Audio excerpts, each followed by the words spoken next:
नमस्कार. नेहमीप्रमाणे आपण धन्वंतरी स्तवनापासून आणि आपलं जे भागवताचं पहिलं सूत्र आहे त्याच्यापासून सुरुवात करूया. शंखं चक्रञ्जलौकान्ददतं कृतघटं चारुदोर्भिश्चतुर्भिः सूक्ष्मस्वच्छातिरुद्यां शुकपरिविलसन्मौलिमम्भोजनेत्रं कालाम्बोधोज्ज्वलाङ्गं कटितटविरसच्चारुपीताम्बराढ्यं वन्दे धन्वन्तरिं तं निखिलगतवनप्रौढदावाग्निलीलम्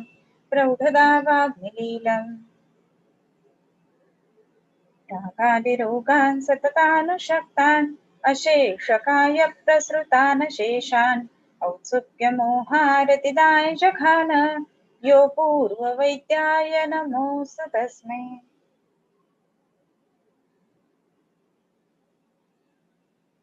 आपण वाग्भटाचा सूत्रस्थानाचा 5व्या अध्यायापर्यंत आलेलो आहोत. सो 5व्या अध्यायातले आपले काही श्लोक झालेले होते. क्षीर वर्ग जो आहे तिथपर्यंत आपलं झालेलं होतं. सो आता त्याच्या पुढलं जे आहे ते वाचन आपण चालू करूया.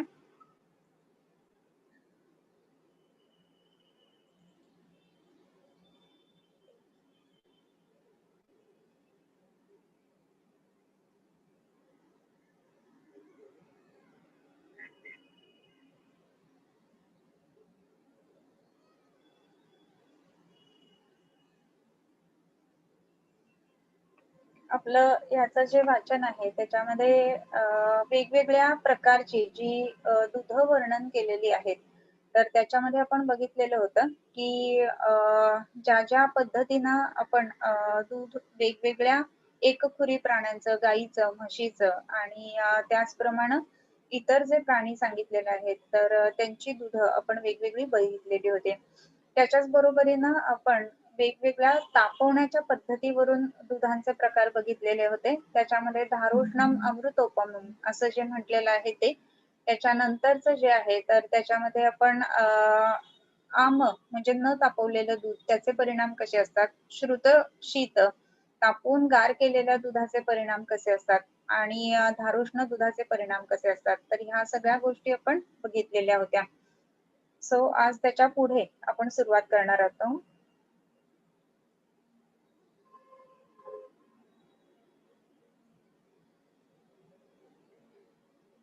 याच्यानंतर दधी या गोष्टीचं वर्णन आलेलं आहे.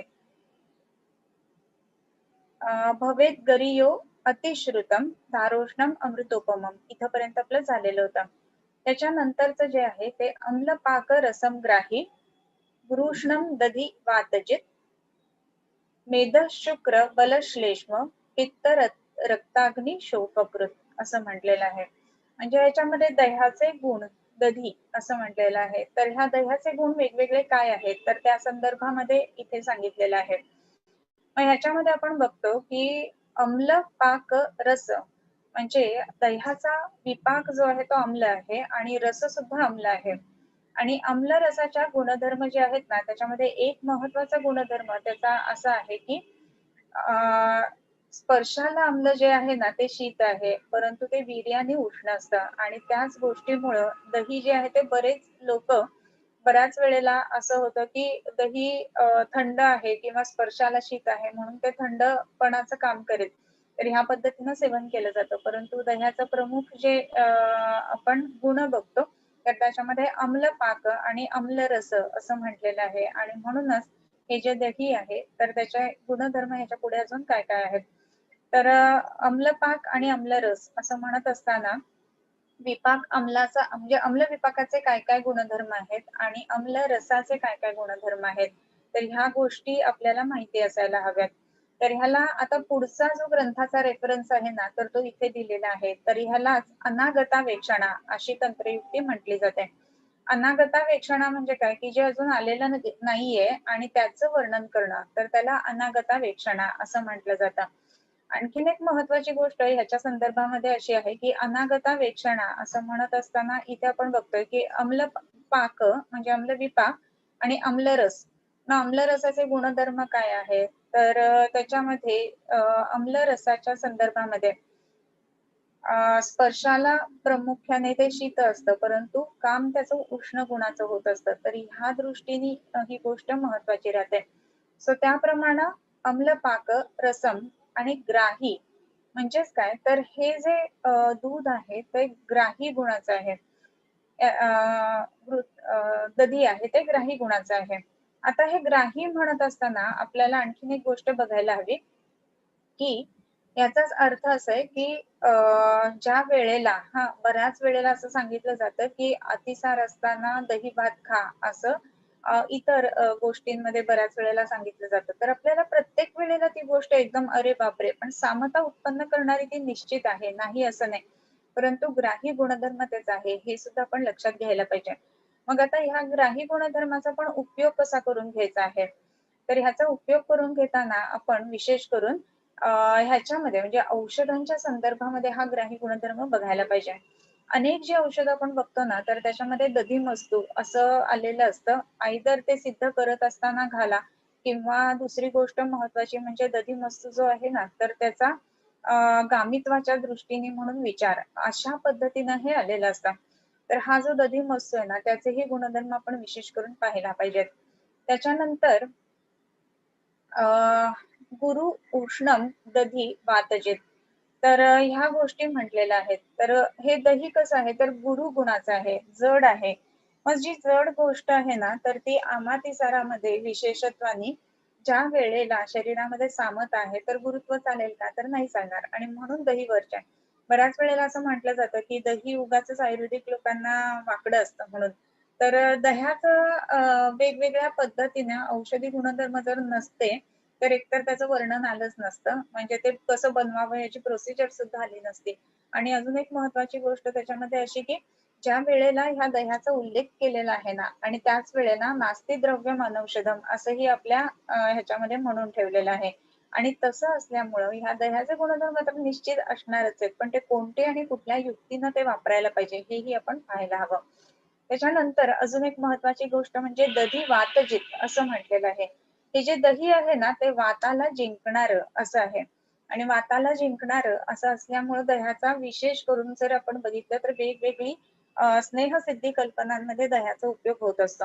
मग हा दह्याचा उपयोग म्हणजे आपण बघतो, की प्रमेह मिहिर तेल जे आहे, तर त्याच्यामध्ये दधिमस्तू आलेला आहे.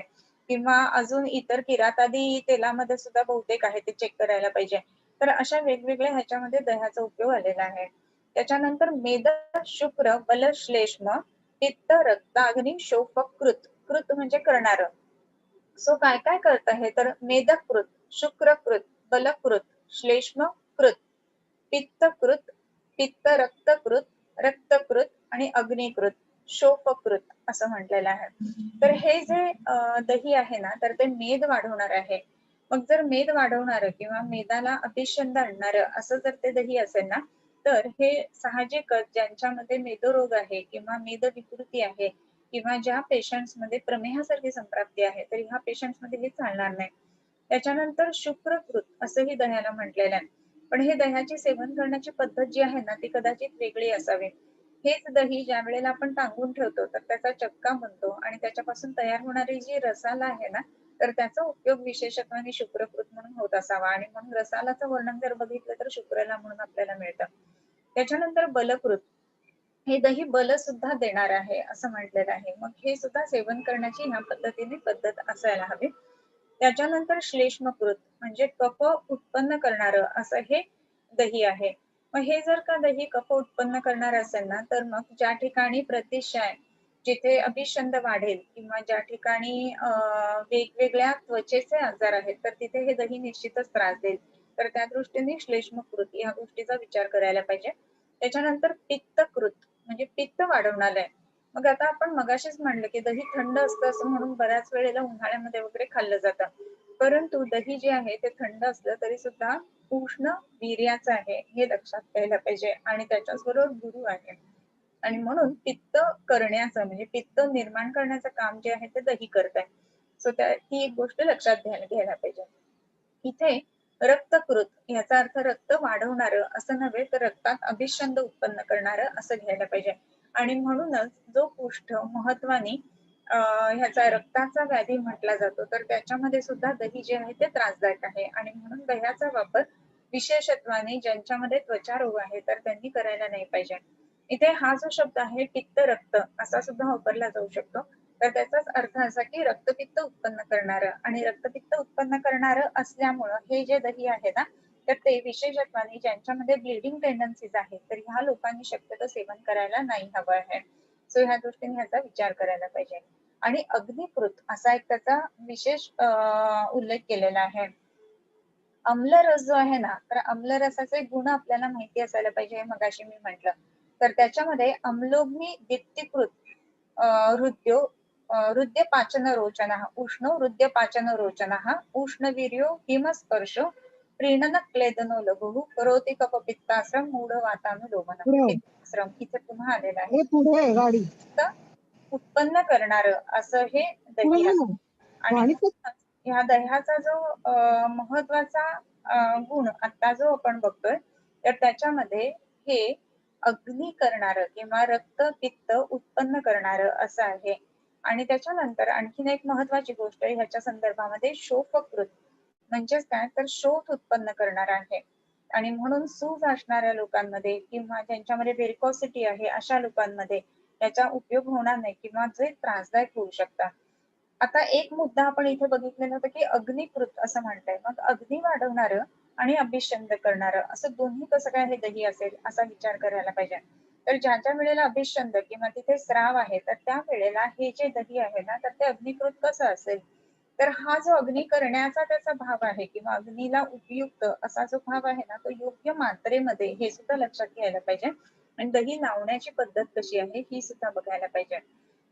आता इथे दही लावण्याची जी पद्धत असते, तर त्याच्यामध्ये बऱ्याच वेळेला आपण ते ह्याच्यामध्ये दह्यामध्ये दुधामध्ये दही घालून एकत्र करून ठेवतो.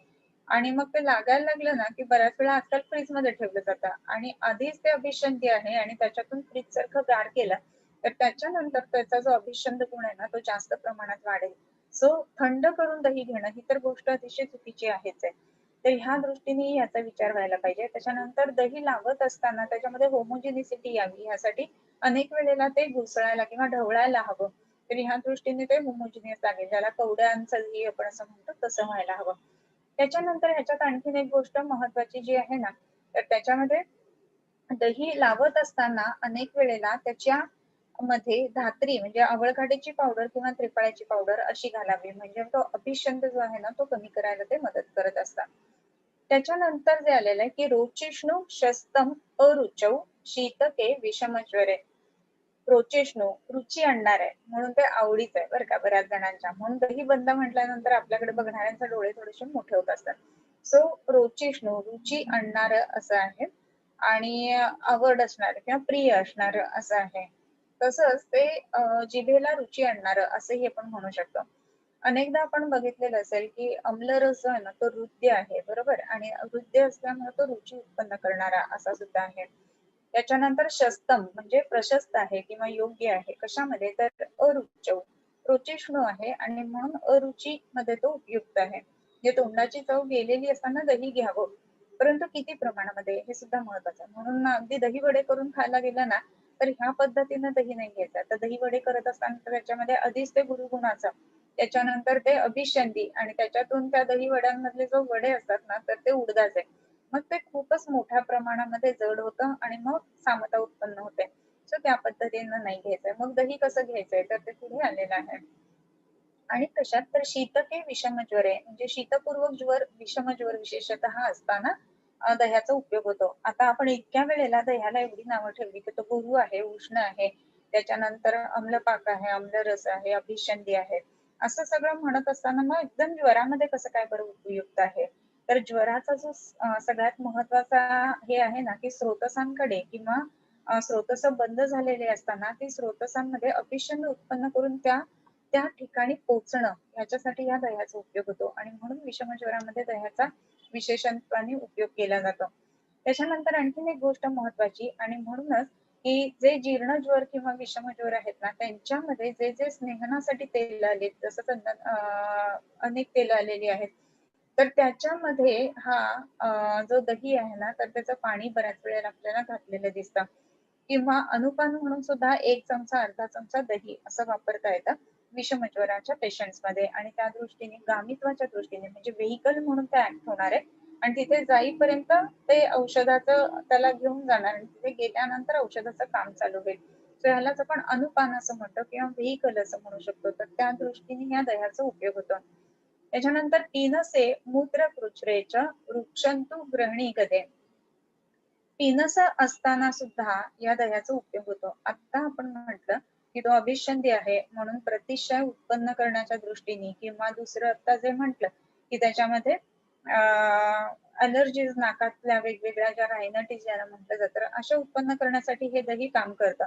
पण असं होत असताना सुद्धा पीनसामध्ये ते उपयुक्त आहे. आता पीनसामध्ये कसं आहे ना की पुन्हा नासातली जी स्रोतस आहेत की ज्या पोकळ्या आहेत किंवा ज्याला सायनसेस म्हणतो तर ते बंद झालेले आहेत आणि ते बंद का झाले तर इन्फ्लमेशन तिथे असतं आणि स्रोतसांचा अवरोध असतो म्हणून. आणि हा अवरोध दूर करण्यासाठी तिथे जाणं तरी गरजेचं आहे ना. आणि हे अभिषंधी असल्यामुळं ते गामित्व मिळतं आणि तिथे गेल्यानंतर मग औषधाचं काम चालू होतं. आणि म्हणून त्रिकटू किंवा ज्याला आपण त्रिभुवन केती म्हणतो अशी औषधं जर दह्याच्या अनुपानासोबत वापरली, त्याचं अनुपान हे अनुपानाप्रमाणे पाहिजे, जेवणा एवढी त्याची मात्रा नाही पाहिजे, हे पुन्हा एकदा लक्षात घ्यायला हवं. तर ते पीनसामध्ये सुद्धा आपल्याला उपयुक्त दिसतात. त्याच्यानंतर मूत्रकृच्छ्रामध्ये मूत्र जे आहे तर त्याचं कामच पहिल्यांदा जर आपण बघितलं ना तर मूत्रस्य क्लेद वाहनम असं म्हटलेलं आहे. आणि मूत्रस्य क्लेद वाहन म्हणजे क्लेदाचं वहन जर होत नसेल तर अभिषंध उत्पन्न झाला तर क्लेद व्हायला लागेल की नाही तर नक्कीच लागेल. आणि त्या दृष्टीने ह्या मूत्रकृच्छ्रामध्ये याचा उपयोग होत असतो. आणि काय तर वृक्षंतु ग्रहणी गदे. आणखीन एक महत्वाचा गोष्ट म्हणजे वृक्ष केलेलं असताना ग्रहणीवरती उपयुक्त आहे. वृक्षंतु असं म्हटलंय म्हणजे दही जर वृक्ष केलं तर म्हणजे दह्याचं ते साई सकट आपण लावतो एकतर आणि ते लावल्यानंतर त्याचं लोणी काढून घेणं किंवा त्याचा स्निग्धांश कमी करणं किंवा साय जी दह्याची असते तर त्याच्यामध्ये साय न लावता जे केलेलं आहे तर ते विशेषत्वाने ग्रहणीमध्ये उपयुक्त आहे अशी गोष्ट ह्याच्यामध्ये लक्षात घ्यायला पाहिजे. सो असं पीनसे मूत्रकृच्छ्रेच वृक्षंतु ग्रहणीगते. त्याच्यानंतर आहे की नै न एव आद्यात नैवाद्यात नैवेद्य न विवटेत न एव आद्यात निशी न एव उष्णम. निशी म्हणजे रात्री सप्तमी. रात्री न एव आद्यात आद्यात म्हणजे खाऊ नये. न एव अजिबात नाही. काय करावं तर रात्री दही अजिबात खाऊ नये असा अर्थ त्याचा झाला. आणि नैव उष्णम न एव उष्णम. उष्ण करून दही कधीच खायचं नाही. म्हणजे दही गरम करणं हे क्रमविरुद्ध सांगितलेलं आहे किंवा संस्कार विरुद्ध सांगितलेलं आहे. आणि तसं असल्यामुळे काय होतं दही गरम केल्यानंतर त्याच्यामध्ये विषवत परिणाम दिसतात आणि म्हणूनच ज्याला आपण विरुद्धांना असं म्हणतो तर दही गरम करून खाणं हे एक विरुद्धांनाचा प्रकार आहे. आणि म्हणून न एव उष्णम वसंतेषु शरदसु न. वसंत ऋतूमध्ये दही खायचं नाहीये आणि शरद ऋतूमध्ये दही खायचं नाहीये. मग वसंतामध्ये का नाही खायचंय तर वसंतामध्ये आपल्याला माहितीच आहे की कफाचा प्रकोप आहे आणि हे दही अभिषंधी असल्यामुळं कफकर आहे. आणि शरदामध्ये सुद्धा नाही खायचं. शरद ऋतू म्हणजे ज्याला आपण ऑक्टोबर हीट म्हणतो तर ह्या शरद ऋतूमध्ये काय आहे तर हा जो शरद ऋतू आहे तर त्याच्यामध्ये पित्त रक्त किंवा रक्तपित्त उत्पन्न करण्याची टेंडन्सी शरद ऋतूमध्ये असते. पित्त प्रकोपित असतं आणि म्हणून न एव आद्यात निशी न एव उष्णम वसंतेषु शरदषु न असं म्हटलेलं आहे. त्यानंतर हे जे दही आहे ते कसं नाही खायचंय तर न अमुद्गसूपम न अक्षौद्रम तन्न अघृत सितोपलम न च अनामलकम चापी नित्यन्नो मंदम अन्यथा. अन्यथा अन्यथा म्हणजे अन्यथा काय होईल असं पुढे सांगणार आहे. मग आणखीन कसं खाऊ नये दही न अमुद्ग सूपम ना मुद्ग सूपम न अमुद्ग सूपम. अमुद्ग सूप मुद्ग म्हणजे काय मूग मुगाचा कढण न घेता हे जे दही आहे हे नाही खायला पाहिजे. त्याच्यानंतर न अमुद्ग सूपम न अक्षौद्रम. क्षौद्र म्हणजे मध. तर मध न घालता दही खाऊ नये याचा अर्थ दही जर मध घालून खाल्लं तर चालू शकेल. अक्षौद्रम न असं म्हटलेलं आहे म्हणजे मध न घालता दही खायला नाही हवं आहे. त्याच्यानंतर तन्न अघृत. अघृत म्हणजे काय? सीतोपलम. अघृत म्हणजे तूप न घालता दही नाही खायला पाहिजे. म्हणजे दही खाताना आयदर तूप त्याच्यामध्ये घाला किंवा ते मुगाचं सूप घ्या किंवा अक्षौद्र म्हणजे त्याच्यामध्ये क्षौद्र असलं पाहिजे, म्हणजे त्याच्यामध्ये मध घालून खायला पाहिजे, दही आणि मध असं. किंवा असीतोपला. सीतोपला म्हणजे साखर किंवा खडी साखर. तर साखर घालून दही खायला पाहिजे. तर ह्या गोष्टी अलाउड आहेत. आणखीन काय तर न च अनामलकम. अनामलक आमलकम न म्हणजे आमलकी नसताना खाऊ नये. म्हणजेच काय तर आमलकी घालून खावी. जे मगाशी जे म्हटलं आपण की दही लावत असतानाच त्याच्यामध्ये थोडंसं आवळकाठीचं चूर्ण किंवा आमलकी चूर्ण ज्याला आपण म्हणतो हे घालायला हवं. न अपि नित्यम. नित्य सुद्धा दही खाऊ नये. म्हणजे रोज रोज दही खायची सवय जी आहे ना ती रॉंग आहे. त्याच्यानंतर नंतर काय की न च अनामलकम चापी नित्यम नो मंदम अन्यथा. नित्य खाऊ नाही. आणखीन काय तर मंदम अन्यथा. अन्यथा काय होऊ शकतं तर त्याच्याबरोबर हे पदार्थ असलेच पाहिजेत. अदरवाईज ज्वरा सृप पित्त विसर्प कुष्ठ पांडू भ्रमप्रदम.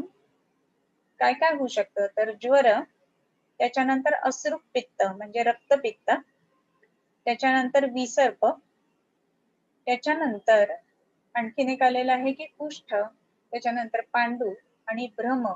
प्रद म्हणजे देणार असं हे आहे. मग या गोष्टी करायला पाहिजेत. तर त्याच्यामध्ये आता आपण बघितलं की आमलकी पाहिजे किंवा त्याच्यामध्ये मुद्ग सूप पाहिजे किंवा क्षौद्र पाहिजे किंवा घृत पाहिजे किंवा सीतोपला पाहिजे. तर ह्या गोष्टी न करता जर केलं तर काय होईल तर त्याच्यामध्ये ज्वर म्हणजे ताप येण्याची शक्यता आहे. अश्रू पित्त म्हणजेच रक्तपित्त म्हणजेच ब्लिडिंग टेंडन्सीज होण्याची शक्यता आहे. त्याच्यानंतर विसर्प जो कुष्ठाचा एक आपण पर्याय किंवा वेगळा प्रकार असं म्हणू शकतो किंवा ज्याला आपण धावरं किंवा हर्पीस म्हणतो आजच्या शब्दामध्ये, तर ही गोष्ट होण्याची शक्यता आहे. त्याच्यानंतर कुष्ठ होऊ शकतं आणि पांडू होऊ शकतं. आतापर्यंत जे ज्वर, रक्तपित्त, विसर्प आणि कुष्ठ ह्याबद्दल तर आपण दह्याचा उल्लेख जेव्हा चालू झाला तेव्हापासूनच दह्याचं कार्मुकत्व त्याचं बघतात. पण इथे पांडू असं आलेलं आहे. आता पांडू का दही उत्पन्न करेल असा विचार मनामध्ये यायला पाहिजे. मग पांडू मध्ये कसा आहे तर पांडू हा रसाचा व्याधी आहे नो डाऊट. परंतु पांडूची संप्राप्ती जी आहे ना ते पित्त प्रधान कुपिता यक्षोक्तेर कोपनेर मलाहा वगैरे अशा पद्धतीने आहे. त्याच्यानंतर इथे पित्त प्रधान दोष दुष्ट होऊन मग हृदयाश्रित होऊन अशा पद्धतीने ही संप्राप्ती पांडूची उत्पन्न होते. आणि पांडूमध्ये जरी सर्वत्र शरीरामध्ये भेकाभ किंवा विशिष्ट स्लाइमी टच असणारी किंवा एकदम पॅलॉर असणारी अशी बॉडी तयार होते ना, त्याच्यात आणखीन एक महत्वाची गोष्ट घडत असते ती म्हणजे शरीरामध्ये शैथिल्य जास्त प्रमाणामध्ये येणार. तर हे शैथिल्य जे आहे ना ते दह्याच्या अभिषंधामुळे येत असतं. आणि म्हणूनच दही जर का नित्य सेवन केलं गेलं किंवा ह्या नियमांच्या सोबत न सेवन म्हणजे नियम न पालन करता सेवन केलं गेलं तर मग त्याच्यामध्ये पांडू ही गोष्ट होण्याची शक्यता आहे. आणखीन एक सांगितलं की भ्रम म्हणजे चक्कर येणं ही गोष्ट त्याच्यामध्ये होण्याची शक्यता आहे. मग हे का तर भ्रम नास्ती विना वातात आणि विना पित्तात म्हणजे दोन प्रकारचा भ्रम सांगितलेला आहे. पित्तामुळे असणार आणि वातामुळे असणार तर ते सुद्धा ते देणार आहे. आणि म्हणून ज्या ज्या वेळेला आपल्याला दह्याचं सेवन करायचं आहे तर त्या वेळेला त्याचे नियम सांभाळून मगच हे दह्याचं सेवन करायला हवं. आणखीन एक महत्वाची गोष्ट आता इथे दही झाल्यानंतर दह्यापासूनच बनवलेलं ताक आहे. तर जे ताक आहे ना तर ते विशेषतः आपण बघतो की जर त्याचे केमिकल कंटेंट किंवा केमिकल कॉन्स्टिट्युएंट्स बघितलं तर ते सेमच असतात. परंतु तरी देखील ताकाच्या गुणधर्मांमध्ये आणि दह्याच्या गुणधर्मांमध्ये फरक पडतो. मग हा फरक का पडतो तर संस्कार ही गोष्ट त्याच्यामध्ये महत्वाची आहे. तर मंथन हा संस्कार केला जातो म्हणजे घुसळलं जातं आणि त्याच्यामुळे दही जे आहे ना तर ते मोडल्यानंतर त्याच्यामध्ये काही विशिष्ट गुणधर्मांमध्ये फरक येतो. आणि हा जो फरक आहे ना तर त्याच्यामुळे ताकाचे गुणधर्म आणि दह्याचे गुणधर्म हे वेगळे राहतात. आता इथे आपण बघतो की ताकाचे गुणधर्म आणि दह्याचे गुणधर्म वेगळे राहतात. आता ताक सुद्धा म्हणजे आजकालच्या बऱ्याच जणांना सांगण्याची ही गरज लागते बरं का की ताक करत असताना अगदी दवाखान्यामध्ये ताक करा आणि त्याच्यामध्ये लसूण भिजवा आणि लसुणाचं शोधन ताकामध्ये आहे असं आपण सांगितलेलं आहे. तर ताक करून लसणात भिजवून ठेवा, मग आपण उद्या त्याचं पुढचं काय जे काही औषध बनवायचे कुबेराचे किंवा जे असेल ते बनवूयात किंवा पारद शोधनासाठी वापरूयात असं आपण म्हणलं. तर जे दही आहे ना ते एकतर बाजारातनं आणतात बऱ्याचदा आणि मग बाजारातनं आणलेलं दही असताना ते मोस्ट प्रोबॅबली म्हशीच्या दुधाचं असतं. आपल्याला गाईच्या दुधाचं दही हवं असतं शोधनासाठी. सो गाईचं दूध आणून पहिल्यांदा दही लावायला पाहिजे. मग दही लावल्यानंतर ज्या वेळेला त्याचं ताक करतो ना, तर त्यावेळेला ते दही आधी म्हणजे आता बऱ्याच जणांना माहित असेल, पण अनेकांना माहित नसेलही. म्हणून सांगते, की आधी दही मोडून घ्या असं म्हटलं जातं. म्हणजेच काय तर दह्यात पाणी न घालता आधी दही घुसळून घ्यायला पाहिजे. आणि पूर्ण दही घुसळून होमोजिनियस झालं की मग त्यानंतर त्याच्यामध्ये पाणी घालून पुन्हा घुसळायचं. तर ह्या पद्धतीनं जर का केलं ना तरच त्याचं ताक योग्य पद्धतीनं होतं. अन्यथा काय व्हायला लागतं माहितीये का? आपण आधीच पाणी घातलं आणि नंतर घुसळायला लागलं ना तर दह्याचे जे कणकण किंवा काही पार्टिकल्स जे असतात ना तर ते असे पाण्यामध्ये तरंगायला लागतात अशी गोष्ट होते आणि मग मॅडम आम्ही तर केलं होतं बघा ना हे कसं ताक झालं असं होतं ते. सो पहिल्यांदा हे पूर्ण मोडून घ्यायला पाहिजे दही आणि मग त्याच्यानंतर त्याचं ताक बनवायचं. मग हा जो आहे हा मंथन संस्कार आणि मंथन संस्कारातून गुणधर्म बदलतात. आपण बघतोय की आयुर्वेदाची उत्पत्ती जी आहे ना ती सुद्धा मंथनातूनच झालेली आहे. समुद्र मंथन झालं आणि त्याच्यामध्ये भगवान धन्वंतरी एक रत्न म्हणून अवतरले आणि त्यांच्यापासून ह्या आयुर्वेदाची उत्पत्ती झाली. तर मंथनातनं ह्या गोष्टी घडतात म्हणजे चांगलं आणि वाईट ह्या गोष्टी वेगळं करणं हे जे आहे ना हे मंथनामधनं घडतं आणि म्हणून जसं समुद्र मंथन झालं ना तर तसंच आपल्या विचारांचं सुद्धा मंथन झालं ना की चांगले विचार आपल्या मनातनं आपल्याला प्रकट व्हायला लागतात किंवा बाहेर पडायला लागतात आणि म्हणून हे मंथन खूप गरजेचं असतं. मग त्याच्यासाठी सुर आणि असुर दोघांचीही गरज असते. म्हणजेच काय तर पॉझिटिव्ह आणि निगेटिव्ह थॉट्स या दोघांचीही गरज असते आणि म्हणूनच योग्य अयोग्य ह्याचा निवाडा किंवा विवेक जागृत करण्याच्या दृष्टीने हे मंथन महत्वाचं असतं.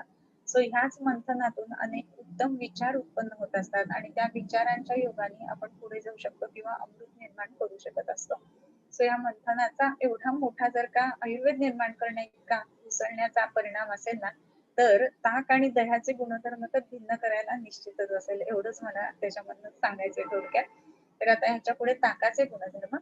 तक्रम लघु कषायाम्लम दीपनम कफ वातजित शोकोदरार्शो ग्रहणी दोष मूत्र ग्रहारुची लीह गुल्म घृत व्यापत गर पांडवा मयांजये तद्वत मस्तु सरम श्रोतस शोधी विष्टंभि जितलघु. तक्रम लघु कषायाम्लम. तक्र कसं आहे लघु आहे. दही कसं होतं गुरु होतं आणि गुरु दह्याचं लघु तक्र बनवणं हा मंथन संस्काराचा परिणाम आहे आणि म्हणून ताक जे आहे ते पचण्याच्या दृष्टीने हलका आहे. ते कसं आहे तर आता ते कषाय आम्ल झालं हे कषाय रसाचं आहे आम्ल रसाचं आहे आणि आम्ल विपाकाचं आहे. कषाय आम्ल असा त्याचा रस आहे आणि आम्ल हा विपाक आहे. कषाय म्हणजे तुरट म्हणजे थोडीशी चव बदलते. ताक दह्यासारखं ताक तर नक्कीच लागत नाही. दही भात वेगळा लागतो ताक भात वेगळा लागतो बरोबर. तर त्या दृष्टीने कषाय हा रस जो आहे तर तो आपल्याला वेगळा त्याच्यामध्ये मिळतो. आता ह्या ताकाचे गुणधर्म जे आहेत ना त्याच्यामध्ये दीपन हा एक महत्वाचा गुण येतो. आता दह्यामध्ये सुद्धा दीपन हा गुण होता आणि ताकामध्ये सुद्धा दीपन हा गुण आहेच आहे निश्चितच. परंतु दह्याचं दीपन जे आहे ना तर ते थोडस वेगळ्या प्रतीचं आहे आणि ताकाचं दीपन जे आहे ते वेगळ्या प्रतीचं आहे. दह्याचं दीपन आहे ना तर ते विशेषत्वाने जाठराग्नीला तर करेल पण धात्वग्नींकडे घेऊन जाणार जास्त आहे आणि ताक जे आहे ते दीपन जे आहे ते विशेष करून ह्याच्यामध्ये जाठराग्नीशी संबंधित आहे आणि म्हणून गृहिणीमध्ये उत्तम म्हणून ताक सांगितलेलं आहे. सो तक्रम लघु कषायाम्लम दीपनम कफ वातजित. कफ आणि वात हे कमी करणार असं हे ताक आहे. सो कफवातच्या व्याधी जिथे जिथे आपल्याला दिसतात त्या सर्वत्र ठिकाणी आपल्याला ह्या ताकाचा उपयोग करू शकत असतो. तर आता कफवाताच्या ज्या ज्या संप्राप्त्या असतात ना त्या जर बघितल्या तर ग्रंथी स्वरूप किंवा ग्रंथी आणणाऱ्या ह्या संप्राप्त्या असतात. सो जिथे ह्याच्या रजाचे दोष जे वर्णन केलेले आहेत ना त्या रजाच्या दोषांच्या संदर्भामध्ये जेव्हा जेव्हा आपण बघतो तर तिथे कफवाताभ्याम ग्रंथी सन्निभम असं म्हटलेलं आहे. सो गाठी बनवणं याच्या विरुद्ध म्हणजे कफवात चित असं म्हटलेलं हा तक्र आहे आणि म्हणून ज्या ज्या पेशंट्स मध्ये गाठी किंवा वेगळ्या वेगळ्या प्रकारच्या म्हणजे नॉन कॅन्सरस किंवा कॅन्सरस गाठी बनतात ना तर त्या पेशंट्स मध्ये हे तक्र जे आहे ते उत्तम आहार्य द्रव्य म्हणून आपण निश्चित वापरू शकतो. आता आपण बघतो की तक्र जी आहे तर विशेषत्वाने जे उदराचे पेशंट असतात, असायटिस ज्यांना असतो, पोटामध्ये पाणी साठत असतं, तर अशा सगळ्या पेशंट्स मध्ये ताकावरती ठेवलं जातं संपूर्ण आहार बंद करून. आणि असायटिसचे जे पेशंट असतात ना, त्याच्यामध्ये बऱ्याच वेळेला आपण बघतो की मॅलिग्नंट संप्राप्त्या अनेक वेळेला सापडतात. मग त्याच्यामध्ये ओव्हेरियन मॅलिग्नन्सी असेल किंवा लिव्हरची मॅलिग्नन्सी असेल किंवा ॲब्डॉमिनल कुठल्याही मॅलिग्नन्सीज असतील, तर त्याच्यामध्ये हे उदराच्या संप्राप्ती आपल्याला झालेल्या दिसतात. किंवा एकेरी उदराची संप्राप्ती म्हणजे सिरोसिस ऑफ लिव्हर अशातनं उत्पन्न झालेली. अशा सगळ्या केसेसमध्ये सुद्धा जे आहे ना, तिथे आपण बघतोय की गाठी बनणं ही प्रोसेस जिथे-जिथे आहे ना, तर तिथे-तिथे या ताकाचा आपल्याला उपयोग करता येत असतो आणि म्हणून विशेषत्वाने कफवातजित हा लक्षण आपण गुणधर्म घ्यायला पाहिजे. आणखीन शोफ, उदर, अर्श, ग्रहणी, दोष, मूत्र, ग्रहा, रुचीही जयेत असं म्हणताय. म्हणजेच काय? तर शोफोजयेत म्हणजे शोथ कमी करणार आहे. आता मगाशी ताक जे होतं ते शोथ वाढवणारं होतं, पण ताक शोथ कमी करणार आहे. आणि पादशोथ हे लक्षण जे आहे ना, ते उदरामध्ये एक महत्वाचं लक्षण म्हणून येतं. आणि त्याच्याचमुळे ज्या वेळेला आपण ताकावरती पेशंट्सना शिफ्ट करतो ना, तर त्यावेळेला आपल्याला विशेष करून दिसतं की पायावरची सूज हळूहळू कमी व्हायला लागते. शोफ, उदर, उदराच्या संदर्भात मी आता बऱ्यापैकी गोष्टी सांगितल्या. तर उदराच्या पेशंट्स मध्ये ताक हे अतिशय महत्वपूर्ण औषधी द्रव्य म्हणून आपण काम करू शकतो. आहार्य द्रव्य म्हणून सुद्धा ते सेवन करता येत असतं. शोफ, उदर, अर्श, अर्शामध्ये सुद्धा ताक अतिशय उत्तम आहे. मला वाटतं अर्शाच्या चिकित्सेमध्ये एक असा श्लोक आहे की ज्याप्रमाणे दुर्वांवरती ताक शिंपडल्यानंतर दुर्वा कशा नष्ट होतात, तर त्या पद्धतीनं ताक जे आहे ना, तर ते ह्या वेगवेगळ्या अर्श नष्ट करण्यासाठी उपयोगी असतात. आणि म्हणूनच त्याचा उपयोग, ताकाचा उपयोग जो आहे तो गृहिणीच्या संदर्भामध्ये, अर्शाच्या संदर्भामध्ये अतिशय महत्वाचा राहतो. त्याच्यानंतर दोष, मूत्र, ग्रह आणि अरुची. ग्रहणी दोष असा शब्द येतो. ग्रहणी दोष म्हणजे ग्रहणी हा व्याधी. त्याच्यानंतर मूत्राच्या व्याधींमध्ये ताकाचा उपयोग होतो. ताक जे आहे ते मूत्रल आहे आणि म्हणूनच काही वेळेला जेव्हा जेव्हा मूत्रकृच्छ्रासारखे किंवा मूत्राघातासारखी व्याधी आहे, तर तिथे ताकाचा उपयोग होत असतो. त्याच्यानंतर ग्रह, ग्रह व्याधींमध्ये किंवा ग्रह बाधांमध्ये सुद्धा ताकाचा उपयोग होत असतो. त्यानंतर अरुचीमध्ये साहजिक आहे की जर का अग्नीला तो वाढवणार आहे, दीपन आहे ताक, तर ते अरुचीमध्ये निश्चित काम करेल. सो अरुचीसाठी सुद्धा ताकाचा उपयोग होतो. बऱ्याच वेळेला एक वेगळी महत्वाची गोष्ट मला ह्याच्या ठिकाणी सांगायची वाटते की आपण उदराचे पेशंट जे असतात ना, तर त्यांना पूर्णपणे दुग्धाहारावरती किंवा तक्राहारावरती ठेवतो. आणि दुग्धाहारावरती ज्या वेळेला ठेवलेलं असतं ना, तर त्यावेळेला काय होतं की दूध पीत असताना त्याचा नॉशिया येतो किंवा दूध बास झालं असं वाटायला लागतं लोकांना. मग त्यावेळेला काय करावं ना, तर हे मध्ये एखादी वेळ जी आहे ती ताक पिण्याची, एकत्र नाही बरं का दूध आणि ताक. समजा सकाळी पूर्ण दिवसभर हे पीत असेल, तर दुपारचा जो एखादा वेळ आहे, तर तो मध्ये ताकाचा जर का दिला त्यांना ग्लास, तर त्याच्यानंतर दूध पिण्याची इच्छा पुन्हा जागृत व्हायला लागते. सो ह्या दृष्टीने ते दूध आपल्याला मॅक्झिमम पेशंट्सना देता येत असतात. सो शोफ, उदर, अर्श, ग्रहणी, दोष, मूत्र, ग्रह, अरुची. यानंतर प्लीह, गुल्म, घृत, व्यापद. ज्या वेळेला प्लीह हा व्याधी आहे ना, तर प्लीह म्हणत असताना बऱ्याच वेळेला त्याच्याशी असोसिएटेड जीर्णज्वर पण येतो. सो ह्या दृष्टीने प्लीहा व्याधीमध्ये सुद्धा किंवा जिथे प्लीहोदर म्हटलेलं आहे, तर तिथे सुद्धा या ताकाचा उपयोग होतो. आत्ताच आपण बोललो की उदर म्हटल्यानंतर त्याच्याशी गुल्म ही गोष्ट खूप रिलेटेड राहते आणि म्हणून वेगवेगळ्या प्रकारचे गुल्म, त्याच्यामध्ये कॅन्सरस किंवा नॉन कॅन्सरस ज्याला आपण स्पेस ऑक्युपाईंग लिजन्स म्हणतो, ह्याच्यामध्ये त्याचा उपयोग होतो. त्याच्यानंतर घृत व्यापद मध्ये ह्याचा उपयोग होतो. आता बऱ्याच वेळेला घृत व्यापद म्हणजे काय, तर आताचा हा जो काळ आहे की ज्याच्यामध्ये खरं तर आपण बघतो की आता जस्ट थंडीची सुरुवात आहे, परंतु आता ह्याच्यानुसार जर बघितलं की आपल्याला जस्ट एखादा महिना मागे की शरद ऋतू आहे आणि आपल्याला हे द्यायचं आहे, स्नेहन वगैरे आपण चालू केलंय. आणि स्नेहन चालू केल्यानंतर एखाद दिवशी मध्येच एकदम ढग येतात आणि मग पेशंटला अजीर्णाची वगैरे लक्षणं दिसायला लागतात. किंवा ज्या वेळेला पेशंट औषधं घेत असतो आणि स्नेहपान चालू असतं, तर त्यावेळेला मध्येच कधीतरी येऊन वडापाव वगैरे खाऊन येतो. असं झाल्यानंतर अजीर्णाची लक्षणं दिसायला लागतात. तर अशा प्रकारच्या घृतव्यापद जे काही असतात किंवा एकदम घृताचं प्रमाण मोठ्या प्रमाणामध्ये वाढवलं तरी सुद्धा घृतव्यापद दिसतात. तर अशा वेळेला सुद्धा ताकाचा उपयोग आपल्याला करता येतो. याचं कारण की ताक रूक्षण आहे हे लक्षात घ्यायला पाहिजे. त्याच्यानंतर गर असं म्हटलेलं आहे. म्हणजे अगद किंवा अगदाच्या दृष्टीने सुद्धा ताकाचा उपयोग होतो. शरीरामधले जे विषार आहेत तर ते कमी करण्यासाठी ह्याचा उपयोग होतो, ताकाचा उपयोग होतो. आता ग्रहणी ज्या वेळेला आपण विचार करतो ना, तर ग्रहणीमध्ये आपण बघतो की दोष जे आहेत ना ग्रहणीमध्ये तर ते वाढलेले असतात आणि पचन करणारी जी अर्गला इवस्थितः अशी जी परिस्थिती आहे तीच विकृत झालेली असते.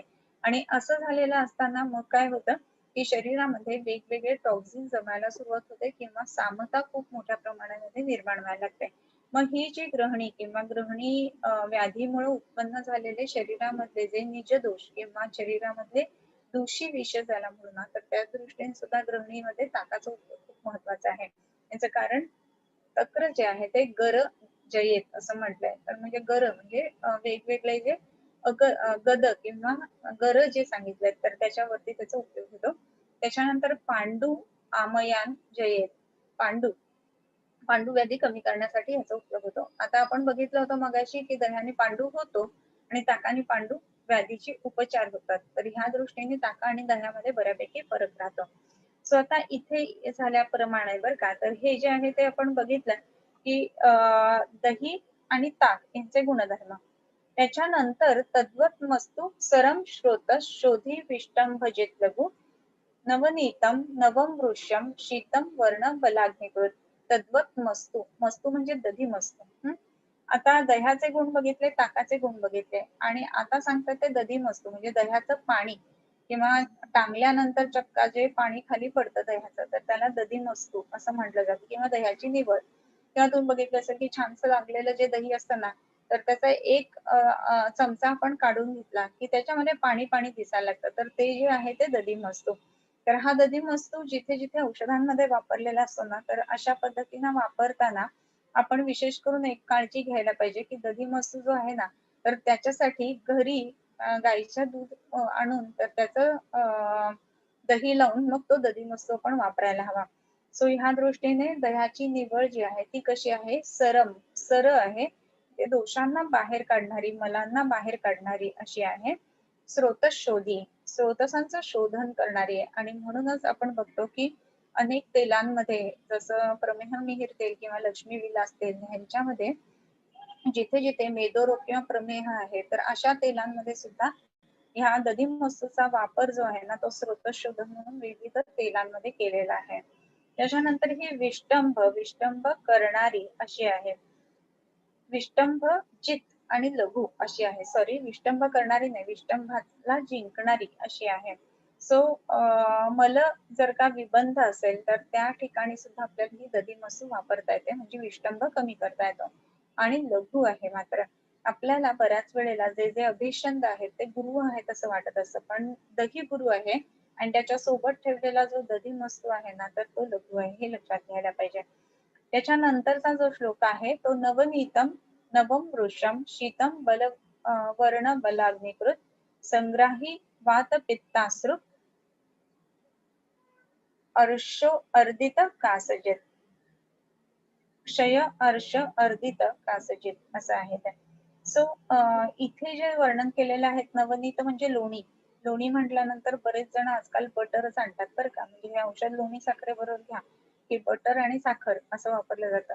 तर बटर जे असतं ना हा भाग खूप वेगळा आहे. ती गोष्टच बनवताना वेगळ्या पद्धतीने बनवली जाते आणि त्याच्यामध्ये खूप मोठ्या प्रमाणामध्ये मीठ असतं, पाश्चरायझेशन केलेलं असतं, मीठ असतं त्याच्यामध्ये आणि त्याच्यामुळे ते जे बटर आहे ना ते रक्तपित्त करण्यास कारणीभूत आहे. वेळास जे लोणी आहे ना ते रक्तपित्त थांबवण्यास कारणीभूत आहे. सो त्या दृष्टीने लोणी आणि बटर ह्या दोन गोष्टी ज्या आहेत तर त्या वेगळ्या राहतात हे ध्यानात घ्यायला पाहिजे. मग हे नवनीत कसं आहे तर नवम वृषम नवीन असताना ताजं लोणी बर का असा अर्थ येतो. नवनीतम नवम वृषम वृक्ष आहे ते. बऱ्याच वेळेला आपण बघतो आता की आयटी किंवा जिथे जिथे स्ट्रेस जास्ती असतो असे जे सेक्टर्स आहेत कामाचे तर त्याच्यामध्ये लोकांना इन्फर्टिलिटीचे जास्त प्रमाणामध्ये प्रॉब्लेम्स दिसतात. आणि हे प्रॉब्लेम्स का असतात तर आपल्याला बऱ्याच वेळेला एकच कारण मिळतं की नाही स्ट्रेस खूप असतो आणि त्याच्यामुळे लगेच झोपून जाणार त्याच्यामध्ये वृषत्वच काही नसतं आणि उत्तेजनाही काही नसते. तर त्या दृष्टीने वृषत्व आणण्यासाठी म्हणून हे लोणीतलं औषध जे आहे ते महत्वाचं राहतं.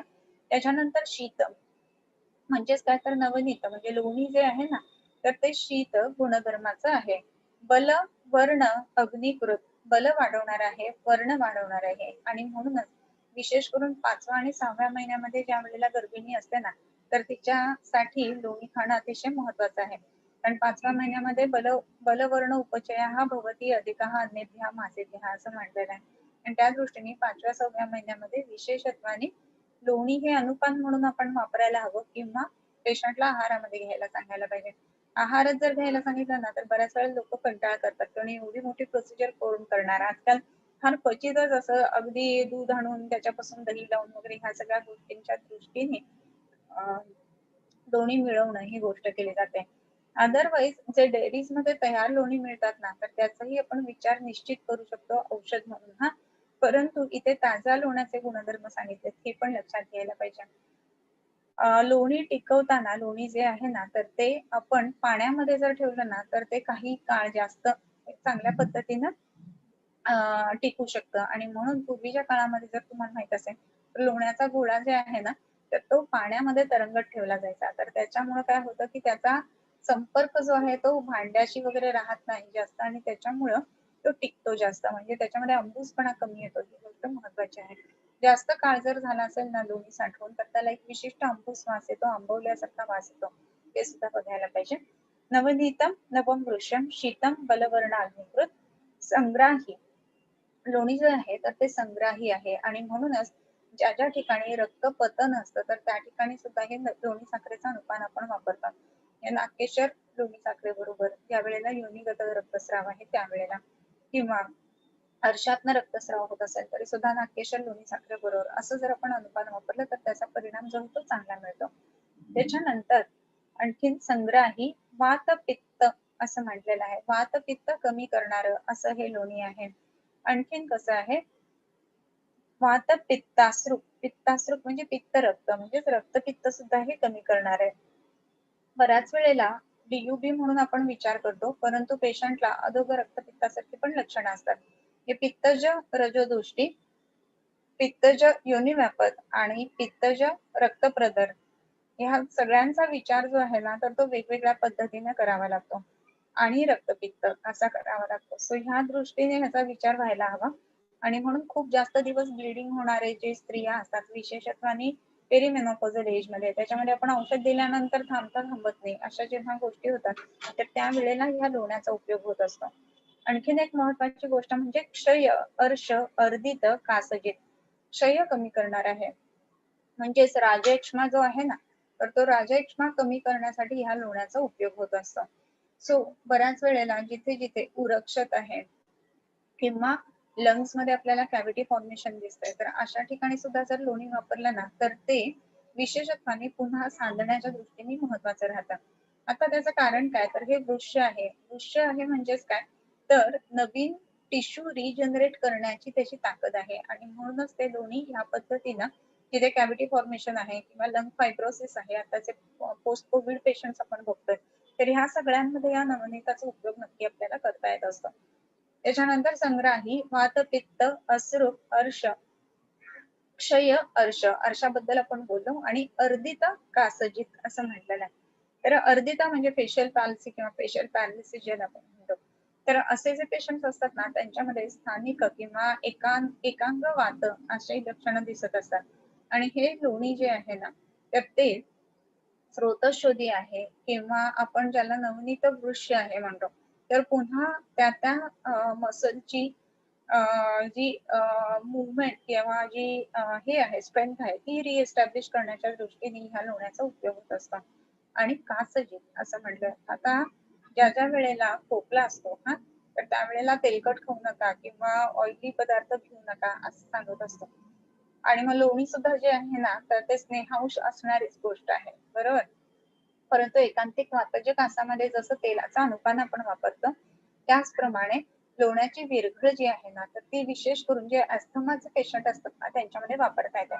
आता हे जे जेव्हा आपण ऍक्टिव्ह कोविडचे पेशंट बघतो खोकला वगैरे काही वेळेला जास्ती असतो किंवा टिपिकल वातजक असं जिथे जिथे असतं तर त्याही ठिकाणी आपल्याला हे लोण्याचं अनुपान वापरता येतं. ज्या वेळेला अस्थमाच्या पेशंट्स मध्ये सुद्धा आपल्याला बघतो की खूप दम लागलेला असतो तर अशा वेळेला लोणी जस्ट विरघळवायचं म्हणजे एवढी उष्णता द्यायची की तूप होणार नाही परंतु लोणी विरघळेल आणि ते विरघळलेलं जे लोणी आहे ना त्याच्यामधनं कठी साखर जर का दिली गेली तर त्याच्याने सुद्धा जो दम्याचे अटॅक्स असतात तर ते कमी येण्यासाठी खूप उपयोग होत असतो. तसंच एकांतिक एकेरी भारंगी चूर्ण जे आहे ते लोण्याच्या विरघळ बरोबर दिलं तरी सुद्धा दम्याचे अटॅक खूप चांगल्या पद्धतीने कमी येतात. आणि म्हणूनच नवनीतम नवम वृषम शीतम वर्ण बलाग्निकृत संग्राही वात पित्ताश्रू क्षय अर्श अर्दित कासजित असं म्हटलेलं आहे. आणि ह्या सगळ्याच्या दृष्टीने आपण जेव्हा विचार करतो ना तर हे जे लोणी आहे तर ते दोन पद्धतीचा आपण विचार करायला पाहिजे. म्हणजे क्षीरोद्भवम तू संग्राही रक्तपित्ताक्षी रोगजित. त्याच्यानंतर शस्तम धी स्मृती ते तुपाच्या बद्दल सांगितलेलं आहे. क्षीरोद्भव म्हणजे क्षीरापासून काढलेलं लोणी. काही वेळेला क्षीर म्हणजे काय तर दूध दूध घुसळून डायरेक्ट लोणी काढणं जी आत्ताची प्रोसिजर आहे आणि त्याच्यापासून हे बटर वगैरे बनवलं जातं. तर हे सुद्धा सांगून ठेवलेलं आहे. ते कसं आहे तर क्षीरोद्भवम तू संग्राही ते सुद्धा संग्राही आहे. आणि रक्तपित्त आणि अक्षीरोगजित म्हणजे रक्तपित्ताला विशेष करून त्याचा उपयोग आहे. आणि दुसरं म्हणजे अक्षीरोग म्हणजे डोळ्यांच्या विकारांवरती या पद्धतीनं म्हणजे क्षीरापासून जे काढलेलं लोणी आहे ना तर त्याचा उपयोग होतो. म्हणजे क्षीरघृत असं म्हणत असताना आपल्याला क्षीर वेगळं आणि घृत वेगळं असं बऱ्याच वेळेला वाटतं.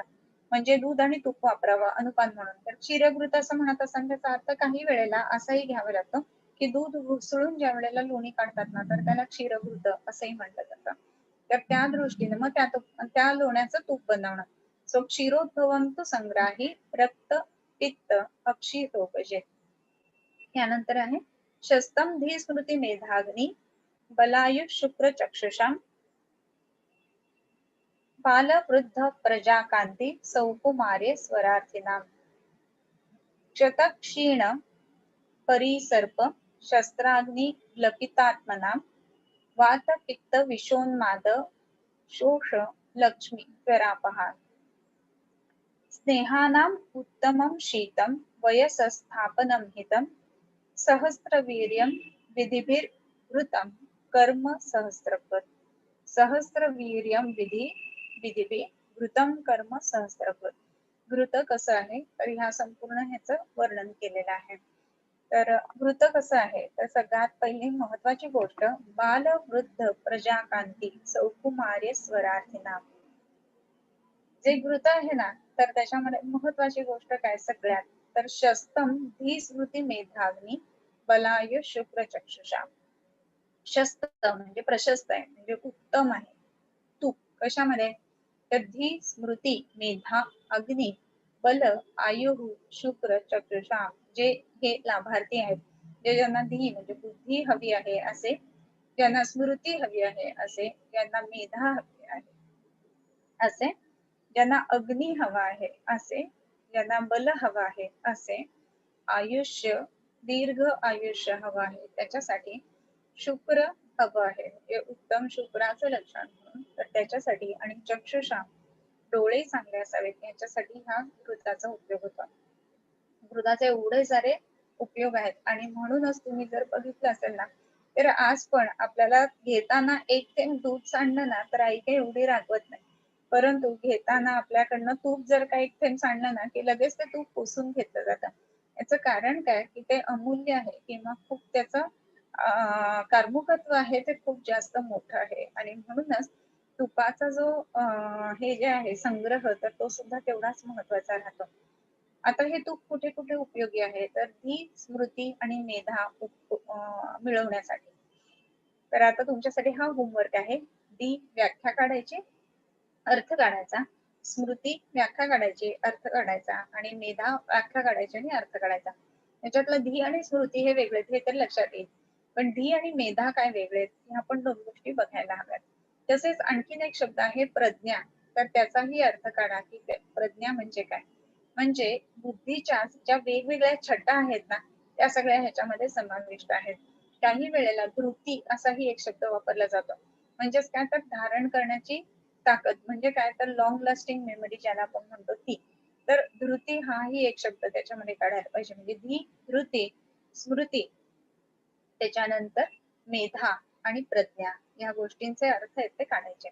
त्याच्यानंतर बल आयु शुक्र चक्षुषा. कसं आहे ना की इथेच फक्त आपण असंही म्हणू शकलो असतो की जे तूप आहे ते बुद्धिवर्धक आहे. एकच लाईन किंवा एकच अक्षर ही वापरू शकलो असतो.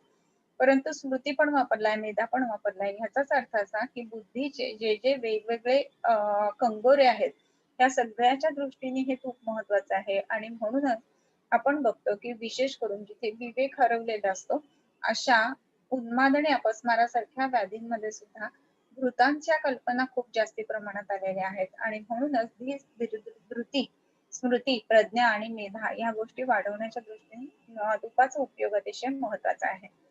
त्याच्यानंतर अग्नी वाढवण्यासाठी तूप महत्वाचं आहे. आपण बघतो की ज्या ज्या वेळेला यज्ञ किंवा एखादं होम चालू असतं, त्या वेळेला तिथे अग्नीमध्ये आपण जेव्हा तुपाची धार सोडतो ना, तर अग्नी खूप उत्तम पद्धतीनं पेटतो. सो अग्नी पेटवण्यासाठी तूप ही गोष्ट महत्वाची राहते. आणि म्हणून तूप जो आहे तो आपल्या शरीरातल्या जठराग्नीला सुद्धा महत्वाचं राहतं.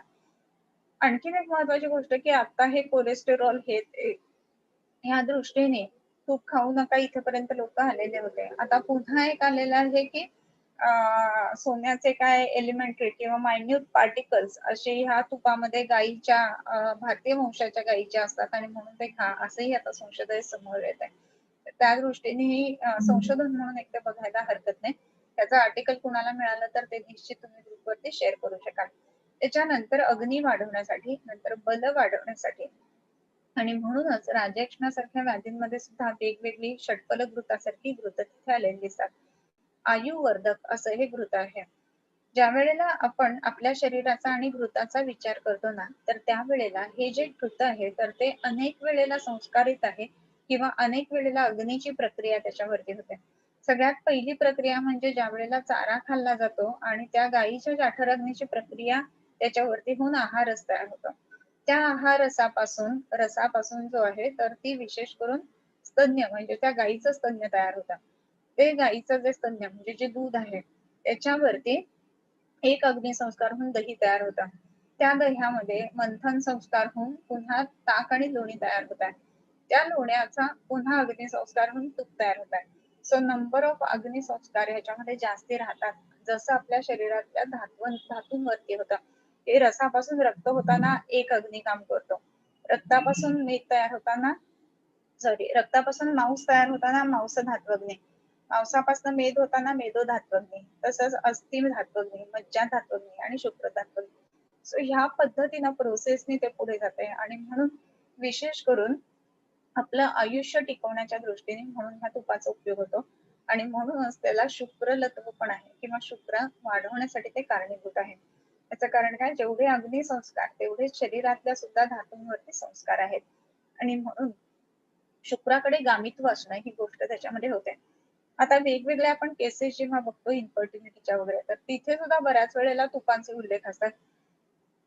बऱ्याच जणांचं तर फलघृताच्या शिवाय पानच हलत नाही आणि पुढे जात नाही. बरं, सो घृत एवढं का महत्वाचं, तर तेवढे अग्निसंस्कार त्याच्यामध्ये असल्यामुळे त्याला शुक्रलत्व आहे. आणखीन काय तर चक्षुषाम, डोळ्यांसाठी सुद्धा ते उपयुक्त आहे. आता आपल्याला माहिती आहे की डोळे तेजस सांगितलेले आहेत. जे 5 इंद्रिय आहेत त्याच्यापैकी डोळा हा तेजाच्या इंद्रियाचा आहे. आणि म्हणूनच गृहिणीचा आणि डोळ्यांचा संबंध खूप राहतो. गृहिणीच्या विकृतींमध्ये डोळ्यांचे आजार विशेष करून आपल्याला पाहायला मिळतात. गृहिणी जर सुधरवायची असेल तर अग्नी चांगला असायला पाहिजे आणि अग्नीसाठी तूप उपयुक्त आहे. आणि म्हणूनच डोळ्यांच्या व्याधींमध्ये सुद्धा विशेष करून तुपाचा उपयोग केला जातो. जसं नेत्रकर्पणामध्ये महाद्रिपलाकृत वगैरे ह्या गोष्टी वापरल्या जातात. सो शस्तम धी स्मृती मेधाग्नी बलायु शुक्र चक्षुषा बाल वृद्ध प्रजा कांती सौकुमार्य स्वरार्थिना शतक्षीण परिसर्प शस्त्राग्नि ग्लपितात्मना वातपित्ता विषोन्माद शोषालक्ष्मी अलक्ष्मी ज्वरापहम स्नेहानाम उत्तमं शीतं वयसस्थापनं परम सहस्रवीर्यं विधिवी कृतं कर्म सहस्रकृत. आज आपण इथे वाचन हे करूयात आणि थांबूयात आणि त्याच्यानंतर शंका काही असतील तुमच्या तर त्या घेऊयात.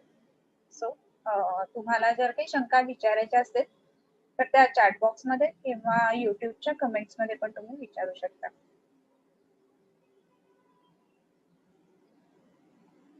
जे काही शंका आलेल्या आहेत त्याच्यामध्ये प्लांट बेस्ड मिल्क बद्दल सांगाल का? आजकाल सोया मिल्क बरेच जण घेतात. बरोबर आहे. बरं सोयाबीनची शेती खूप मोठ्या प्रमाणात वाढतेय आणि सोयाबीनचं जे मिल्क तयार होतं, तर ते बऱ्याच वेळेला दुधाच्या फॉर्ममध्ये घेतलं जातं. सोया वडी वगैरे पण बनवली जाते.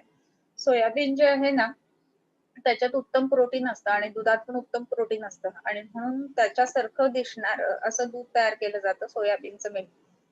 पण सोयाबीनचं जे प्रोटीन आहे ना, तर ते उत्तम पद्धतीनं कोण पचवू शकतं किंवा कोणाचा जठराग्नी पचवू शकतो.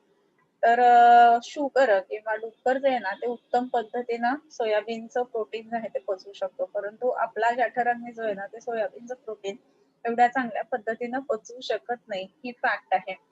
त्याच्यातलं प्रोटीनचं प्रमाण मोठं आहे, ही पण गोष्ट बरोबर आहे आणि म्हणून विशेष करून ज्यावेळेला लोकं जिम किंवा वर्कआउट खूप मोठ्या प्रमाणात करतात ना, त्यावेळेला हे सोया मिल्क अनेकदा घेतलं जातं. आजकाल बऱ्याच वेळेला ॲलर्जीज नावाचा प्रकार सांगितला जातो आणि ॲलर्जीजमुळं सुद्धा मग ते दूध कुठलंच घेऊ नका, कुठल्याही प्राण्याचं घेऊ नका म्हणून सोया मिल्क सांगितलं जातं. मग ह्याच्यामध्ये दुधाचं अजीर्ण आता कसं आहे, की बऱ्याच वेळेला लॅक्टोज इंटॉलरन्स असं म्हणून सांगितलं जातं, की लूज मोशन्स वगैरे होत असतात. पण तिथे पित्तज स्तन्य दृष्टी म्हणजे त्या मातेची चिकित्सा करणं पहिलं गरजेचं आहे हो. तर तसं जर का करून औषधं दिली गेली ना, तर ते दूध पचायला लागतं. ज्या बाळासाठी मातेच्या ठिकाणी दूध उत्पन्न होतं, त्याच बाळाला त्या दुधाचा जर त्रास होत असेल, तर ते दूध उत्पन्न होईलच कशाला ना? तर ह्या दृष्टीने मग ते दूध विकृत का झालं? तर मग आईने केलेला चुकीचा आहार-विहार किंवा शोक, उपवास, ध्यान वगैरे ही त्याची कारणं सांगितली. सो त्या दृष्टीने ती जी माता आहे, तर तिचं आपण चिकित्सा करायला पाहिजे. म्हणजे मग ते दूध जे आहे ना, ते बाळ पचवू शकतं. आणि मग ह्याच्यामध्ये काय-काय द्यायचं? तर स्तन्यपाचक गण जो सांगितलेला आहे, नुसता वचाग्नी, द्विनिषाद वितिक्ता, भल्लात पाठा, त्रिफला विशाख्या, कुष्ठम त्रुटीम हैमवतीम च योनिम, स्तन्यामयज्ञ मलपाचनाश्च.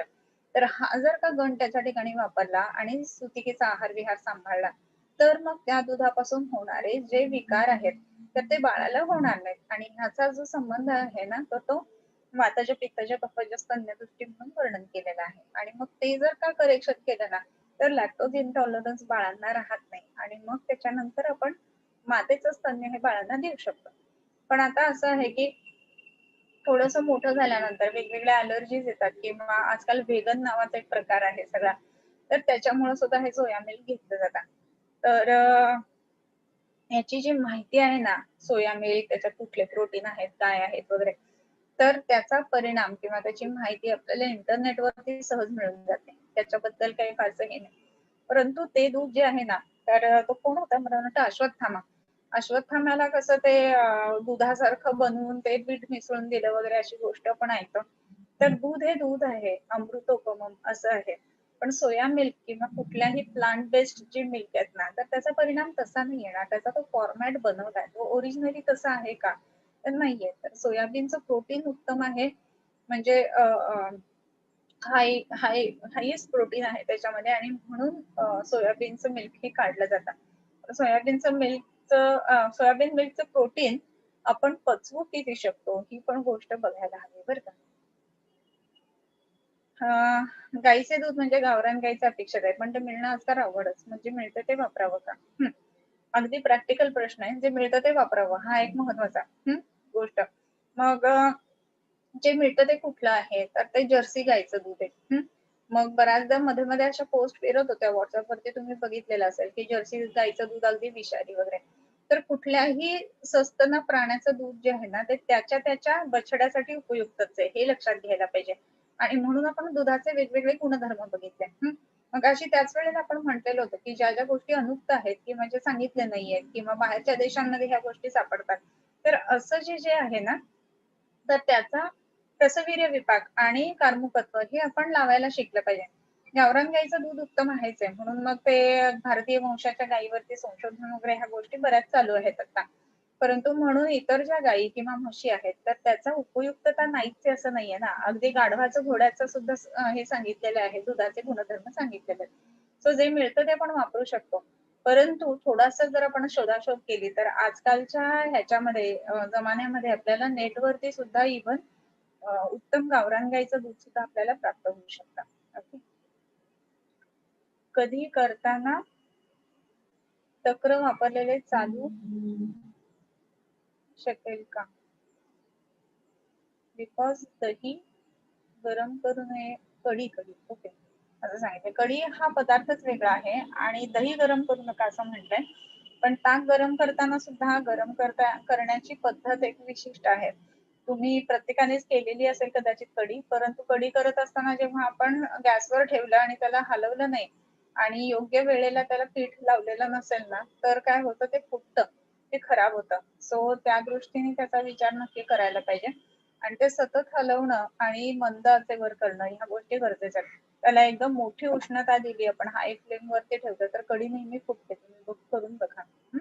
पण कढी करत असताना तो पदार्थच वेगळा आहे आणि म्हणून ते चालतं. आणि म्हणून त्याला गामित्वासाठी जर आपण बघितलं तर त्याच्यामध्ये जिरे वगैरे ह्या गोष्टी घातल्या जातात ना, तर लसूण सुद्धा बऱ्याच वेळेला कढीमध्ये घातला जातो, की जो पाचन म्हणून काम करेल. म्हणजे गामित्व वाढवणं आणि पाचन म्हणून काम करणं ह्याच्यासाठी ती गोष्ट केली जाते.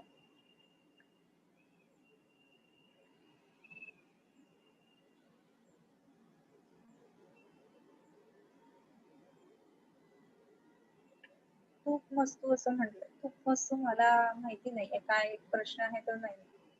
तूपची बेरी ओके वापरावी का नाही, त्याचे गुणधर्म काय आहेत? तुपाची जी बेरी असते ना, तो ज्याला आपण बाय प्रोडक्ट किंवा मल आहे तुपाचा असं म्हणायला हवं. तर ज्या वेळेला तूप तयार होतं लोण्यापासून, तर त्यातला जो हिणकस भाग आहे ना, तो वेगळा काढला जातो आणि तो म्हणजे बेरी आहे. प्रत्येक वेळेला जिथे-जिथे अग्नी चं साहचर्य उत्पन्न होतं तिथे, तर त्या वेळेला प्रत्येक ठिकाणी एक ज्याला मेन प्रॉडक्ट आणि दुसरा बाय प्रॉडक्ट असे 2 प्रॉडक्ट्स तयार होतच असतात.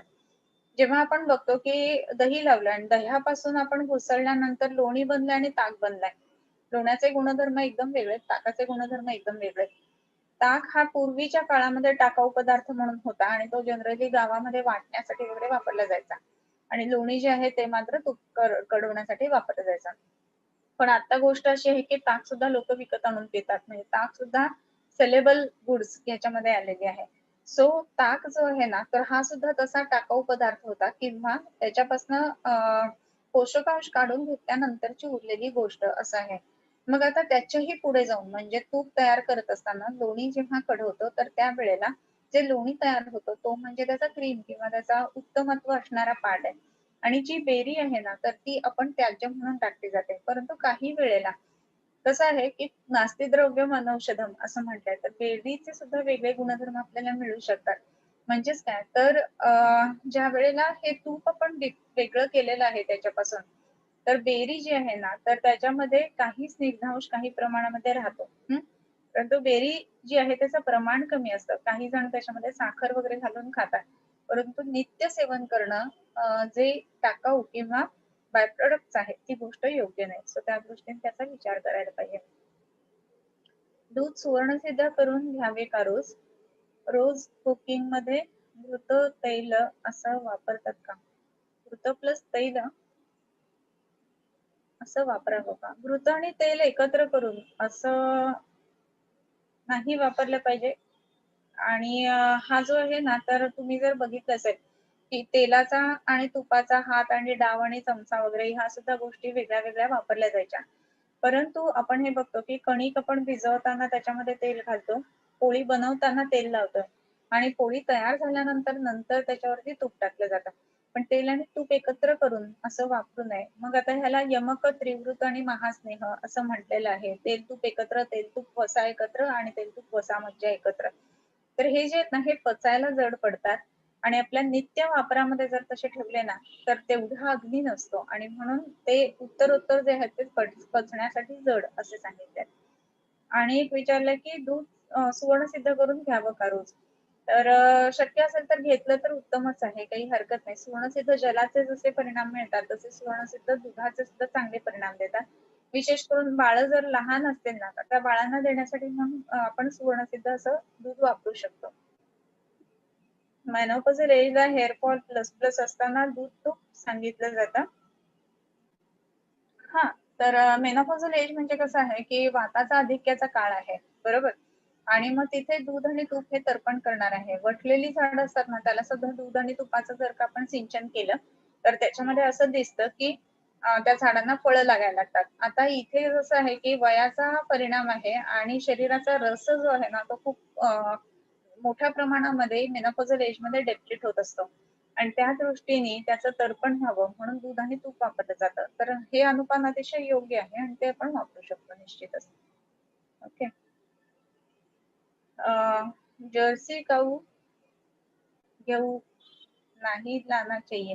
हाँ, जर्सी का जो है ना, एक्चुअली क्या इसमें कंफ्यूजन है ना कि जर्सी गाय ऐसा बोले जाते हैं और गाय को गाय बोलते हैं। जर्सी गाय दूध गाय का चाहिए तो जर्सी गाय का दूध है ऐसा बताया जाता है। जर्सी एक अलग ही प्राणी है और गाय एक अलग प्राणी है। जैसे कि गाय अलग है, भैंस अलग है, वैसे ही जर्सी ये एक अलग है, वो गाय नहीं है, ये ध्यान में रखना चाहिए। तुम्ही दूध कशाचं घेता असं म्हणल्यानंतर आम्ही गाईचं किंवा म्हशीचं घेतो असं म्हटलं जातं. पण हे जे पुन्हा गाईचं दूध असतं ना त्याच्यात पुन्हा 2 आहेत. आजकाल आता A2 मिल्क म्हटलं जातं, की ज्याला भारतीय वंशाची गाय ज्याला वशिंड असतं अशी आणि दुसरा जो आहे तो जर्सीचा दूध. तर जर्सी गाय नाहीये हे लक्षात घ्यायला पाहिजे. पण म्हणून अगदी काही विषस्वरूप असं काही ते दूध नसणार आहे. कारण ते त्याच्या नेक्स्ट जनरेशनसाठी म्हणजे बछड्यासाठी बनवलेलं आहे ना म्हणून. हां. साउथ इंडियन लोकं बऱ्याच वेळेला दही-भात खातात. मग त्यांना अभिषंध कसा होत नाही. तर आपण राहतोय कुठे ना, हे सुद्धा महत्वाचं असतं. तर ज्या वेळेला आपण ज्या ठिकाणी राहतो, तर त्याचा परिणाम आपण बघायला लागतो. आणि अम्ल आणि क्षार या 2 गोष्टी जर एकत्र केल्या ना, तर मधुरीभवन होते असं म्हटलं जातं. तर साउथ इंडियन म्हणत असण्यापेक्षा जे लोकं कोस्टल रिजन्सला राहतात ना, तिथे दही-भात खाण्याची पद्धत जास्ती आहे. इव्हन तुम्ही बघाल तर कोकणात सुद्धा दही-भात बऱ्यापैकी खाल्ला जातो. शेवटी तरी अगदी थोडासा 2 तास तरी दही-भात खाणं ही गोष्ट असते. याचं कारण तिथे पाऊस म्हणण्यापेक्षा काय म्हणतो आपण त्याला सी शोर आहे आणि सी शोर जे आहे ना, ते क्षारीय हवा जी आहे ती सतत अंगावरती येत असते आणि तो क्षार जो आहे ना, तर त्याला काउंटरॅक्ट करण्यासाठी म्हणून अम्ल हे जर एकत्र केलं तर त्याचं मधुरीभवन होतं. म्हणून क्षार आणि अम्ल एकत्र करणं या दृष्टीने ते दही-भाताची गोष्ट असावी. अर्थात ते दही लावण्याची पद्धत ही सुद्धा महत्वाची गोष्ट आहे. त्याच्याबरोबर इतर जे काही सांगितलेलं होतं आपण अक्षौद्र किंवा अमुद्ग सूप म्हणजे मुद्ग सूप असावं किंवा मध असावं, तर ह्या गोष्टी सुद्धा कदाचित फॉलो करत असणार किंवा तूप असावं असंही म्हटलेलं आहे. दही-भात बनवताना आपण देशावरती जसं नुसतं दही-भात आणि मीठ एकत्र करून खातो, तर असं नाही खाल्लं जात ते. मग ते कसं केलं जातं, तर कर्ड राईस बनवला जातो. म्हणजे काय, तर त्याला ते हे करून वरतून तुपाची फोडणी असते. म्हणजेच काय, तर दही-भात आपण खाल्ल्यानंतर त्याच्यासोबत तूप सुद्धा घेतो आहोत. तर हे सुद्धा महत्वाचं आहे. आणखीन एक महत्वाची गोष्ट विशेष करून साउथ इंडियनच्या बाबतीमध्ये आपण बघतो, की ते साधं पाणी पितच नाहीत. ते सिद्ध जलच पितात नेहमी आणि त्याच्यामुळे पाचन उत्तम पद्धतीने होणं ही पण गोष्ट त्याच्यासोबत घडत असते. सो ह्या दृष्टीने आपण बघायला हवं, की बाकी इतर ते काय करतात. फक्त नो डाउट हा क्वेश्चन म्हणून हा छान आहे म्हणजे त्याबद्दल मला काही म्हणायचं नाही. पण ते दही-भात खातात, तर आपल्याला दही-भाताचा का त्रास होतो? तर आपण बाकीच्या गोष्टी फॉलो करत नाहीत म्हणून, असं आहे. अजून एक गोष्ट, की तसाच एक विचार निघाला म्हणून सांगते, की बऱ्याच वेळेला असं सांगितलं जातं, की आपण पाश्चात्य पद्धती स्वीकारली, की ब्रेकफास्ट, लंच आणि डिनर. तर ब्रेकफास्ट जो आहे तो इथे आपल्या ह्याच्यामध्ये फारसा हे नाही पडत आणि म्हणून 2 वेळेला जेवायला पाहिजे वगैरे असं सांगितलं जातं. पण हे 2 वेळेचं जेवण म्हणजे 2:30-3 आणि रात्रीचं 8-8:30 असं नाहीये बरं का. मग ते एक 11-11:30 ला जेवायला पाहिजे आणि 6-7 वाजता जेवायला पाहिजे. हे एक साधारणपणे टायमिंग आहे. मग इथे ब्रेकफास्ट आपण स्किप करू शकतो. पण ब्रेकफास्ट स्किप करायचं आणि जेवायचं डायरेक्ट 2:30 वाजता ही पण गोष्ट चुकीची आहे. दुसरी आणखीन एक महत्वाची गोष्ट म्हणजे पाश्चात्य लोकं जे आहेत ना, ते डिनरचं टायमिंग जे आहे ना, ते सुद्धा खूप त्यांचं लवकर असतं. 6:30-7 ला त्यांचं डिनर होऊन जातं. ते ब्रेकफास्ट हेवी करतात. लंच त्यांचं विशेष नसतो. म्हणजे एखादं सँडविच वगैरे असं खाणार आणि नंतर डिनर असतं. आणि तेही लवकर असतं. मग त्यांच्या दृष्टीने ती गोष्ट तिथे बरोबर आहे. पण इथे आपण ब्रेकफास्टला सुद्धा पोहे, उपमा, थालीपीठ असं मस्त चापतोय. त्याच्यानंतर परत 1:30-2 वाजता 2, 3, 4 पोळ्या, भात खातोय आणि परत रात्री उशिरा आल्यानंतर पुन्हा 2-4 पोळ्या आणि भात खातोय. तर ही क्वांटिटी जी आहे ना, ही सुद्धा जास्ती होईल आणि त्या आहाराला पचवण्याच्या दृष्टीने अग्नीचं जे काम आहे त्याच्यावरती लोड दिला जातो. सो ह्या दृष्टीने त्या संपूर्ण गोष्टीचा विचार व्हायला पाहिजे. एकच गोष्ट एकांती घेतली ना, की मग गडबड व्हायला लागते असं.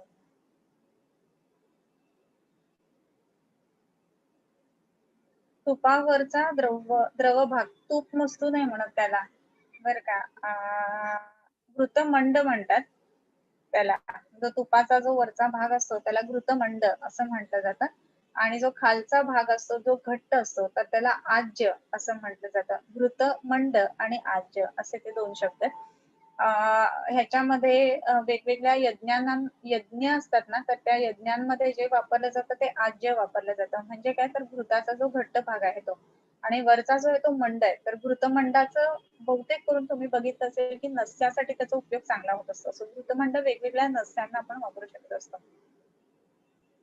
साईला विरजण लावून बनवलेलं तूप आणि दुधाला विरजण लावून बनवलेलं तूप याच्यामध्ये फरक राहील का?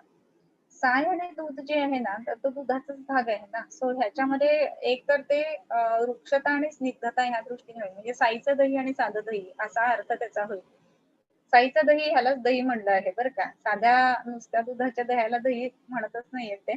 दुधाच्या दह्या म्हणजे साय घातलेलं जे आहे ना दूध, तर तेच जे आहे तर त्यापासून पुढे लोणी आणि तूप बनणार आहे. पण ज्यामध्ये आपण फक्त दूध आणि दही लावलंय ना, तर त्या पद्धतीनं जे बनवलं जातं त्याच्यात तूप निघतच नाही जास्त. तुम्ही एकदा चेक करून बघा.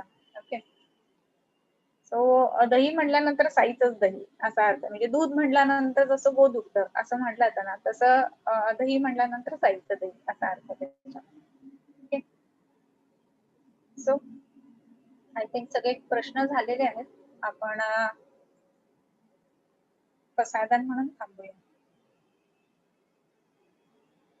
किंबहुना तुमचे केले धर्म कीर्तन हे सिद्धी गेले, देख माझे जिवरले पायीकपण, आता विश्वात्मके देवे, येणे वाग्यज्ञे तोषावे, दोषोनी मज द्यावे पसाय दान हे, जे धळांची व्यंकटी सांडो, तया सत्कर्मी रती वाढो, भूता परस्परे पडो मैत्र जीवांचे, दुरितांचे तिमिर जाओ, विश्वस्वधर्म सूर्ये पाहो, जो जे वांछील तो ते लाहो प्राणिजात, वर्षत सकळ मंगळी, ईश्वर निष्ठांची मांदियाळी, अनवरत भूमंडळी भीट तू भूता, चला कल्पतरूंचे आरव, चेतना चिंतामणींचे गाव, बोलते जे अर्णव पियुषांचे, चंद्रमे जे अलांछन, मार्तंड जे तापहीन, ते सर्वाही सदा सज्जन सोयरे होतो, किंबहुना सर्व सुखी पूर्ण हो नीती लोकी, तशी जो आदी पुरुषी अखंडित, आणि ग्रंथ उपजीविये विशेषी लोकी ये, दृष्टादृष्ट हे व्हावेजी, येथ म्हणे श्री विश्वेश्वराव, हा होईल दान पसाओ, येणे वरे ज्ञान देवो सुखिया झाला, येणे वरे ज्ञान देवो सुखिया झाला, येणे वरे ज्ञान देवो सुखिया झाला.